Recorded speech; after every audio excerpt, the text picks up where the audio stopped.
बहुत टेंशन हो रही है, रोना भी आ रहा है। मेरे साथ ये सब चीज़ें हैंडल ही नहीं होती है। Everyone, good evening. तो कैसे हैं आप लोग सब? उम्मीद करती कि अच्छे होंगे। और एमपी ब्लॉगर धन्वी पर आप लोगों का बहुत बहुत स्वागत है। और मैं हूँ स्वाति। तो यहाँ पर ईशु ने कटोरियाँ निकाली थी पानी पीने के लिए, क्योंकि उसका हाथ जो है वहाँ पर पहुँच जाता है, उसको कटोरी से पानी पीने की आदत है। और सॉरी, अभी मैं थोड़ा सा मुझे रोना आ गया था, इसलिए थोड़ी सी सर्दी सी हो गई है। तो यहाँ पर मैं आपको बाहर का वेदर दिखा रही थी कि वेदर कैसा है। देखिए ना, कितना ख़राब वेदर है, बिल्कुल भी बारिश होने का नाम नहीं ले रहा है और इतनी उमस है, इतनी गर्मी है। तो वही मैं आप लोगों का शेयर कर रही थी। तो यहाँ पर ये मैं दिखा रही हूँ मेरा जो पुराना वाला घर है। अगर आपने मेरा होम टूर देखा होगा तो आपने ये मेरा पुराना वाला घर देखा होगा। बहुत ही छोटा सा प्यारा सा, मेरे लिए तो बहुत ही ज़्यादा प्यारा सा है, क्योंकि मेरी जो बचपन है ये यहीं पर निकला हुआ है। तो मैं सोचा छोटी सी क्लिप आप लोगों के साथ शेयर कर देती हूँ। तो यहाँ पर फिर मैं मतलब मेरा कज़न है वो आया हुआ था, तो मीन्स कि हमारे घर में ही रहता है।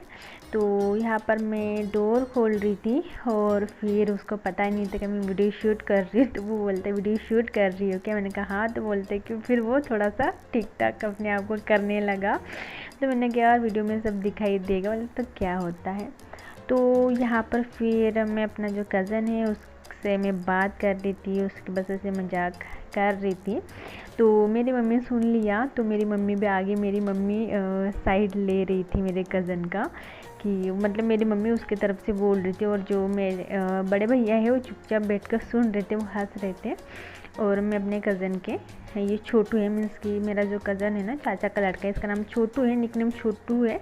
और वैसे उसका नाम अमोल है, तो हम लोग छोटू कहते हैं। तो उसके ऐसे ही मैं मजाक कर रही थी। उनका भाभी ला लो, मेरी तबीयत ठीक नहीं है, कम से कम ईशु को देख लेगी, मम्मी का हाथ बटाएगी, ऐसा वैसा मैं मजाक कर रही थी। मैंने कहा अभी नहीं आएगी तो कब आएगी, अभी तो ज़रूरत है ना, बाद में आएगी तो क्या मतलब। तो ऐसे में उसकी मजाक कर रही थी। तो मैंने कहा कि उसको बता देना पहले कि मुझे राखी और दिवाली में ड्रेस चाहिए, मैं ड्रेस के लिए आऊँगी, कपड़ों के लिए आऊँगी, नहीं तो मैं राखी वाखी लिए नहीं आऊँगी। तो ऐसे में मजाक कर रही थी। तो बोलता अभी तो बोल रही थी कि मैं उसको पसंद नहीं करती, भगा दूँगी, ऐसा वैसा। तो मैंने कहा हाँ, मैंने कहा वो आएगी तो यहाँ पर मैं उसका साइड लूँगी, अगर वो इशू का ध्यान रखेगी, मेरे लिए मेरा ध्यान रखेगी। तो मैंने कहा मैं उसका साइड ले लूँगी। तो यहीं पर ऐसे बैठ कर हम लोग मजाक कर रहे। तब भाई है, हमेशा हम लोग एक दूसरे के टांग खींचते रहते हैं, क्योंकि अब घर में कौन रहता है, कोई नहीं रहता, भाई ही रहते हैं। तो वैसे मजाक मस्ती करना भाई के साथ ही करना पड़ता है। तो यहाँ पर मैं फल्ली तोड़ रही थी, मैं और मेरे जो भैया बैठे हुए हैं। तो यहाँ पर हम लोग फल्ली तोड़ रहे थे, जो गवार फल्ली होती है ना वो तोड़ रहे थे। वैसे तो कोई कोई लोग जो सैगी होती है, सैगी मीन्स की जो कि तोड़ते नहीं है, मतलब ऐसे ही बनाते, पता नहीं इसको क्या कहते हैं आप लोग हिंदी में, तो हम लोग सैगी कहते हैं। तो वैसे बनाते। और यहाँ पर इशू वो फलियाँ खा रही थी, पता नहीं उसको कड़वी लग रही थी नहीं लग रही थी। तो मैं उसके मुंह से निकाल देती, फिर भी वो खा ही रही थी। अब बच्चों का तो पता ही है ना, उनका तो यही है कि चीज़ें खाना है। और वैसे भी इशू को पता नहीं है, कड़वी चीज़ें बहुत, मतलब उसको टेस्ट मुझे समझ में ही नहीं आता। उसको आप दवाई खिला दोगे, जो कड़वी वाली दवाई है, तो वो भी पी लेगी। और जो टेबलेट होती है ना, अगर उसके मुंह में थोड़ा सा दे दोगे ना, सॉरी, कड़वी, तो वो भी वो खा लेती। पता नहीं उसको कड़वा कितना पसंद है। तो यहाँ पर मैं खाना दिखा रही, ये है मेरा बीमारों का खाना, जो कि दाल और यहाँ पर चावल बना है, रोटी भी बनी, यही मेरा खाना है, डिनर है। तो कैसे हैं आप लोग सब? उम्मीद करती कि अच्छे होंगे। और मैं भी ठीक हूँ, पर मुझे ना थोड़ी टेंशन है और मुझे ना रोना भी आ रहा है। मतलब क्या हुआ, आज मैं गई थी डॉक्टर के पास। आपको पता है जैसे मुझे टाइफाइड हुआ है, तो मैं टाइफाइड का ट्रीटमेंट करवाने के लिए गई थी। और आपको बताया था ना, यहाँ पर मुझे गांठें हुई है। तो यहाँ पर ना 3-4 ऐसे गांठ हुई है जब से मुझे फीवर आया ना। फीवर आने के बाद से ही मुझे यहाँ पर गांठ हुई है। अब पता नहीं हिंदी में क्या कहते हैं, हम लोग मराठी में गांठे कहते हैं। तो बहुत पेन होता है, यहाँ पर बहुत ज़्यादा पेन होता है मुझे। तो मैंने जैसे डॉक्टर के पास गई और मैंने टाइफाइड के बारे में बताया कि इतने इतने दिनों से मुझे हो रहा है। और मैंने 2 डॉक्टर चेंज कर लिए, फिर भी मेरी जो तबीयत है वो ठीक नहीं हो रही है। तो उन्होंने फाइल वगैरह देखी और फिर उन्होंने कहा कि बॉटल वगैरह लगानी पड़ेगी, जैसे कि सुबह शाम आना पड़ेगा बॉटल लगवाने के लिए। और फिर उसके बाद मैंने ये देखा, मैंने कि सर देखिए यहाँ पर ये गांठें हो रही है। तो जब उन्होंने देखे इसे निकालना पड़ेगा, मैंने कहा निकालना पड़ेगा, मतलब मैं समझ तो गई थी कि निकालने का मतलब क्या है, जिसको ऑपरेशन करना पड़ेगा।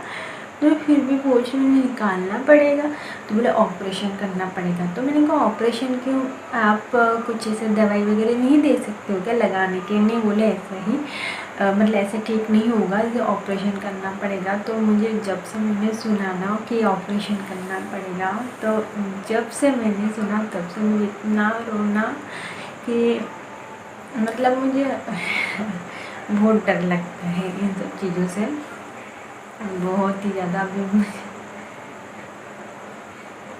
रोना आ रहा है। फिर मुझे ना मतलब ऐसे रोना आ रहा था, फिर मुझे गुस्सा भी आया। गुस्सा आया तो फिर मैंने अपने हस्बैंड को गुस्सा करने लगी, मैंने कहा ऐसा हो गया, ये हो गया, वो हो गया। तो फिर मेरे हस्बैंड समझाने लगे, बोले ऐसे कुछ बात नहीं, तुम टेंशन मत लो। फिर उन्होंने, मेरे हस्बैंड ने नागपुर के जो स्पेशलिस्ट हैं वहाँ का अपॉइंटमेंट लिया है। तो मैं कल जाऊँगी ये दिखाने के लिए, क्योंकि अभी 10-15 दिन ही हुई है मुझे ये हुआ है, तो जल्दी से ट्रीटमेंट करवा लेना चाहिए। और थोड़ा टेंशन इस बात का भी है क्योंकि मेरे पापा को भी गले में यहाँ पर कैंसर हुआ था, तो उनका तो कैंसर ठीक हो गया। तो थोड़ा सा ऐसा मन में आता है नहीं यार। और फिर ऑपरेशन होता है ना, मुझे पता है मेरे पापा का जब ऑपरेशन हुआ था ना गले का, तो मेरे पापा को इतना भयंकर प्रॉब्लम होती थी, इतनी भयंकर प्रॉब्लम होती थी, बहुत ज़्यादा। जब भी बादल छा जाते थे, जैसे बादल नहीं छाते कि बारिश के लिए जैसे है ना, तो उनको है ना बहुत बात करने में तकलीफ, यहाँ पर खींचा खींचा पूरा ऐसा हो जाता था। मुझे इन सब चीज़ों से डर लग रहा है कि अगर मेरा भी ऑपरेशन हो गया तो कहीं मेरे साथ ऐसा ना हो। मुझे सच में बहुत डर लग रहा है, बहुत ज़्यादा। और मुझे रोना भी आ रहा है। जैसे मैं घर आई ना तो मुझे बहुत रोना आया, पर मैं चुप रही। मैंने घर में बताया कि ऑपरेशन करने के लिए कहा, तो मतलब घर वाले बोलने लगे कुछ नहीं होता है ऐसा, ज़रूर नहीं कि इन सब चीज़ों की वो गांठ रहे और किसी चीज़ की भी रह सकती है। तो फिर अपॉइंटमेंट लिया है नागपुर में, स्पेशलिस्ट है, तो वहाँ जाऊँगी। पर मुझे सच में बहुत टेंशन हो रही है, रोना भी आ रहा है। मेरे साथ ये सब चीज़ें हैंडल ही नहीं होती है। तबीयत ख़राब बोलो, तबीयत भी ख़राब होती है तो मुझे बहुत गुस्सा आता है, क्योंकि पता नहीं यार। तो बस जब से आई हूँ तब से किसी चीज़ में मन नहीं लग रहा है, कुछ नहीं, बस वही दिमाग में आ रहा है। ऐसा लग रहा है कब जाऊँगी, कब नहीं हो, कब मतलब रिज़ल्ट सामने आएगा। बस ये सुनना चाहती हूँ कि डॉक्टर ये बोले कि ऑपरेशन करने की ज़रूरत नहीं है, नॉर्मल है, सब ठीक हो जाएगा। बस यही सुनना चाहती हूँ। पता नहीं क्या होता है, बहुत बुरा लग रहा है। मैंने मतलब गई किस चीज़ के लिए थी और क्या हो गया, तो थोड़ा बुरा लग रहा है मुझे बहुत, और थोड़ा क्या बहुत लग रहा है, रोना भी आ रहा है। पर मेरे हस्बैंड से बात करते करते रो रही थी मैं, तो मेरे हस्बैंड बोलते हैं तुम्हें टेंशन लेने की क्या ज़रूरत है, मैं हूँ ना। तो मैंने कहा यार आप तो हो, ये सब हैं, पर जो मुझे प्रॉब्लम होगी, जो मुझे पेन होगा वो मुझे होगा ना, कोई किसी को थोड़ी ना होगा। तो इसी कारण मुझे बहुत डर लग रहा है सच में। कल जाऊँगी डॉक्टर के पास और देखती हूँ क्या होता है, क्या बोलते हैं डॉक्टर। डर तो बहुत लग रहा है, भगवान करे सब नॉर्मली निकले, कि ऑपरेशन ये सब कुछ मेरे से नहीं होता है। और एकदम गले के पास रहेगा तो वो बहुत ही ज़्यादा पेन करेगा। पता नहीं यार अचानक से कैसी हो गई, सब कुछ ठीक ही था, यहाँ पर बस हल्का हल्का सा पेन हो रहा था। तो मुझे ऐसा लगा कभी हो जाता है सोने में, कि हम लोग कभी अच्छे से नहीं सोते हैं ना बच्चे के कारण, तो इसीलिए वो हो रहा होगा। पर पता नहीं था कि इतनी मतलब ऑपरेशन का बोल दिया ना, तो मुझे बहुत बड़ी ही बात लग रही है। क्योंकि उन्होंने चेक करके भी देखा। हम देखते हैं कल क्या होता है। बस कुछ मन नहीं लग रहा है, और आपको पता ही मेरी तबीयत ठीक नहीं है, तो इसलिए मैं ब्लॉग वगैरह भी इतने अच्छे से शूट नहीं कर पा रही प्रॉपर तरीके से। तो थोड़ी थोड़ी छोटी सी क्लिप मैं आप लोग को शेयर करती हूँ। तो चलिए, कल आपको बताऊँगी क्या बोलेंगे डॉक्टर, क्या रिजल्ट निकलेगा, कल मैं आप लोगों को बताऊंगी। आप लोगों के साथ ज़रूर मैं शेयर करूंगी। प्लीज़ आप लोग भी दुआ करना कि ऑपरेशन वगैरह ना हो, क्योंकि मुझे बहुत रोना आ रहा है मुझे, ये सब की चीज़ें ना हो। तो इस ब्लॉग को मैं यहीं पर एंड करती हूँ। मिलती हूँ नेक्स्ट व्लॉग में। अगर ठीक रहूँगी तो मिलूँगी, अगर ऑपरेशन वगैरह का रहेगा तो पता नहीं कब मिलूँगी, क्योंकि आपको पता है गले के पास ही है। मैं बात कर पाऊँगी नहीं कर पाऊँगी मुझे नहीं पता। तो वैसे ही मैं आपको सबसे पहले अगर ऑपरेशन रहेगा तो मैं आपको क्लियर मतलब बता दूँगी कि ऑपरेशन है। तो फिर पता नहीं कब मैं आप लोगों से मिलूँगी कब नहीं। तो चलिए, आप लोग भी अपना ध्यान रखना, क्योंकि आपको पता ही है अभी कैसा मौसम है, पता नहीं कब क्या किसको बीमारी हो जाए। कभी सोचा नहीं था सपने में ये टाइफाइड के बाद, मतलब टाइफाइड के बाद मुझे ये हो गया। तो चलिए, आप भी अपना ध्यान रखिए। मिलती हूँ नेक्स्ट व्लॉग में, तब तक के लिए बाय बाय, टेक केयर।